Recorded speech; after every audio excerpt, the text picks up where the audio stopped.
एक माँ अपने बेटे को लेकर बैठी थी। बेटा छोटा था और मकान था नीचे का, साथ ही थोड़ा दूर एक क्वार्टर था। उस क्वार्टर में उसने अपने ससुर को रखा था।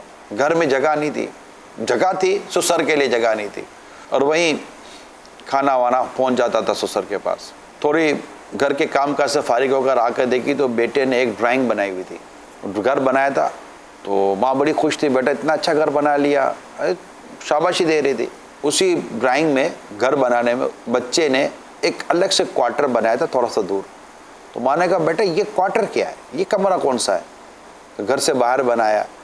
अम्मी ये जब मैं बड़ा हो जाऊंगा तो मैं ऐसा ही घर बनाऊंगा, और जिस तरह आपने दादा को अलग रखा है ना अम्मी, मैं आपको भी यहाँ रख दूंगा, बड़े वहीं रहते हैं ना। उफ, माँ को झटका लगा। माँ ने कहा ये क्या हो गया?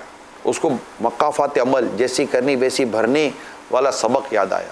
उसने फ़ौरन जाकर अपने ससुर से माफ़ी मांगी और उसे घर में ले आई। मैं आपको बताऊं, हमेशा अपने शौहर के दिमाग में उसके माँ बाप की मोहब्बत डालो, आपकी औलाद आपकी रहेगी।